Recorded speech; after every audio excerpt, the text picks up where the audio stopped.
സർവ്വജനപദങ്ങളുടെയും നാഥ എന്ന പരിശുദ്ധ അമ്മയെക്കുറിച്ച് പ്രതിപാദിക്കുന്ന ഈ എപ്പിസോഡിലേക്ക് എല്ലാവർക്കും സ്വാഗതം.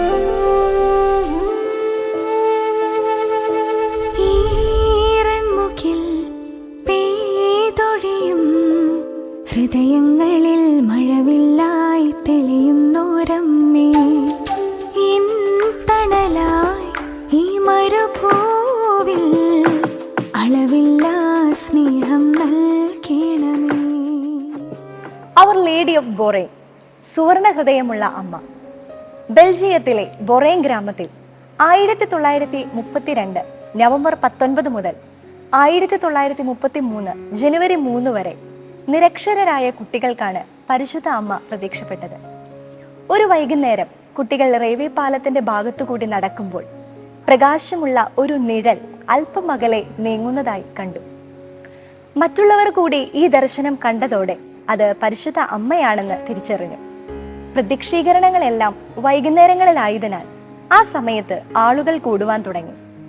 അമ്മ കുട്ടികളുടെ മുഖത്ത് നോക്കി ഒന്ന് പുഞ്ചിരിക്കുക മാത്രമേ ചെയ്യാറുള്ളൂ. ഡിസംബർ 7 അമ്മ തന്റെ സ്വർണം പോലെ തിളങ്ങുന്ന ഹൃദയം കാണിച്ചു കൊടുത്തു. തുടർന്നുള്ള ദർശനങ്ങളിലും അമ്മ ഈ ഹൃദയം കാണിച്ചു കൊടുത്തു.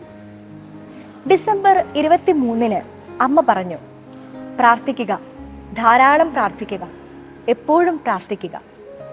1933 ജനുവരി 3 തന്റെ അവസാന ദർശനത്തിൽ അമ്മ പറഞ്ഞു, ഞാൻ പാപികളെ മാനസാന്തരപ്പെടുത്തും. എന്റെ പുത്രനെ സ്നേഹിക്കുന്നെങ്കിൽ നിന്റെ ജീവിതം എനിക്ക് സമർപ്പിക്കുക.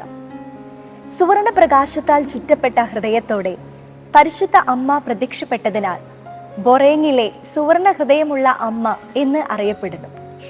പരിശുദ്ധ അമ്മ നിർദ്ദേശിച്ചതുപോലെ നമുക്ക് എപ്പോഴും പ്രാർത്ഥിക്കുന്നവരാകാൻ ശ്രമിക്കാം.